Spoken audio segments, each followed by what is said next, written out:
Edward Farina, a member of the XRP community and the head of social adoption at XRP Healthcare, recently said, based on historical records, that Ripple executives might have made Bitcoin, by the way, can be a better way to pay for things because it can reach higher prices and get better liquidity. Also, why did Vitalik Buterin at one time care about XRP and Ripple Labs? Last but not least, Max Keiser, a well-known Bitcoin maximalist, said that XRP is centralized because of a 32-year-old patent. But should we agree with that interpretation? Follow me until the end to learn more. If this sounds like something you'd be interested in, watch this new video as soon as possible. Welcome to our channel, where we talk about the latest news about XRP and the world of cryptocurrencies in general. If you're watching one of our movies for the first time, we'd like to give you a warm welcome. We want you to click on the bell so that you never miss a movie. We're letting you know that this station is giving away 200 XRP and that you might be able to take part. Just subscribe to the channel, like this video, and leave a comment with the hashtag XRP. The winner will be revealed on September 30. Farina made this bold claim in response to a news story about Ripple CTO David Schwartz's 1988 patent for a system that works like the XRP ledger. Edward Farina brought up the claim from 1988, which was made before Bitcoin.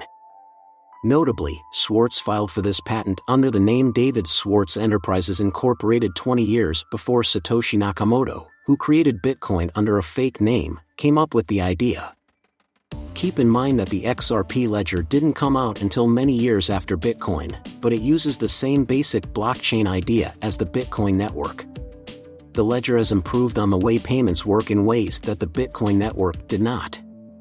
Farina thinks that the current Ripple leaders, like CTO David Schwartz, used Bitcoin as a test for how a payment system would work before launching the XRP ledger. Farina's claims are based in part on a book that is said to have been written by Satoshi Nakamoto. In 2019, two books that were said to be written by Nakamoto turned up on Amazon. Wave and Ripple Design Book is the name of one of these books. Farina's logic is based on the fact that this book, which is said to have been written by Nakamoto, mentions Ripple. But because so many people claim to be Bitcoin's author, it's still not clear if these books came from him. Farina didn't say this, but Nakamoto's comments on Ripple Pay, the first Ripple payment system created by Ryan Fugger, who also came up with the idea for XRP, could be another reason why people think Ripple executives might have made Bitcoin. Ripple Pay was launched in 2005, which is before Bitcoin. David Schwartz recently said that Nakamoto did talk about Ripple Pay. Unconfirmed information says that the person who made Bitcoin liked the idea. Fugger's idea of Ripple Pay was built on by the people who made XRP, including Schwartz. David says that the only difference between the XRP ledger and the original Ripple Pay system is that the XRP ledger uses a local token called XRP. Because of these facts and how they connect to these ideas, some supporters besides Farina have thought that the people who made the XRP might have been behind Bitcoin. But none of these people, not even Schwartz, has ever said anything like that. Please don't forget to subscribe to our station and hit that notification bell if you want to be the first to know what's going on. Concerning XRP, CryptoAry, a well-known XRP influencer, recently brought attention to a quote from Ripple's Chief Technology Officer David Schwartz about the price of XRP when it is used to make big cross-border payments.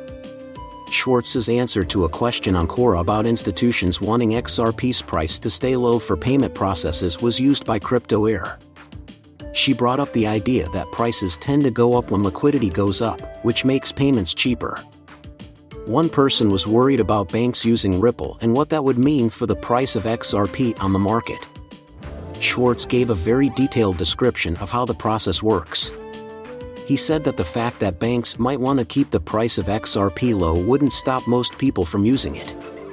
Schwartz made sure to say that the amount of XRP needed to pay $1 million would always be at least $1 million, despite the idea that lower prices would be better. He said that higher prices led to more money being available, which made deals cheaper.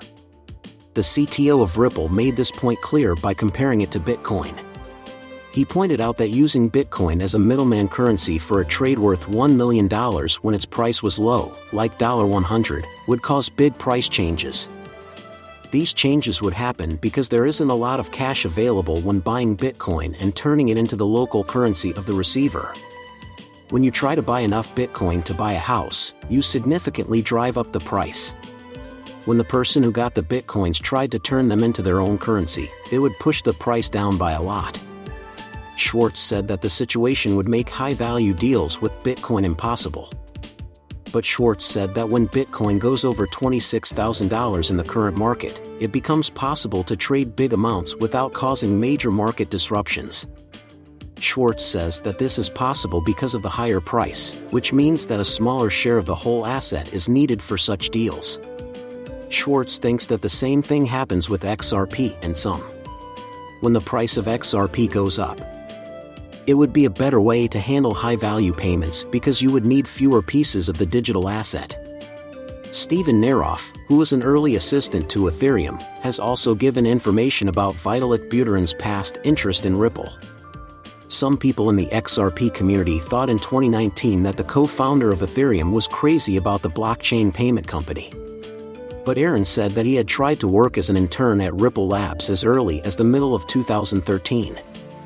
Buterin was not allowed to work because the government of the United States said so. Since his visa was denied, he needs to work with Ripple. Earlier this year, things got more interesting when former Ripple director Matt Hamilton said, during a debate on the best decentralized finance projects, that Buterin used to sleep on the couch of the company's CTO, David Schwartz, while he was looking for a job. In a recent conversation, a well-known member of the XRP community called Digital Asset Investor asked Nazarov to explain if Aaron was really interested in Ripple Labs. Nazarov said that he didn't know the answer to the question that buyers in digital assets had asked. Nazarov says that Aaron only told him about the last time he tried to build on the Bitcoin network. But the people who work on Bitcoin turned down Buterin's idea to add smart contracts to the famous blockchain network. Notably, Nazarov City once talked to Buterin about Ripple. Buterin, who was an early advisor to Ethereum, said that he used Ripple as an example of how a company in the blockchain business should work.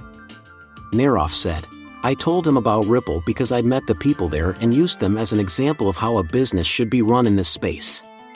Neroff told Buterin about the chat. He said that he had met two Ripple executives, including the company's co-founder, Chris Larson, at a conference where they talked about XRP. Prunarov, the event showed that only one person at Ripple was allowed to talk about the cryptocurrency. Neroff said that was meant to be the case here. Since he recently talked about Ethereum's ICO, Neroff has become a well-known person in the XRP community. As was already said, some of Nazarov's claims involve the Ethereum ICO team breaking the rules of service.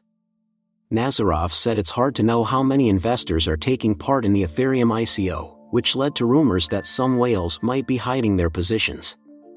Nazarov also said something about his charge, which he thinks was made up because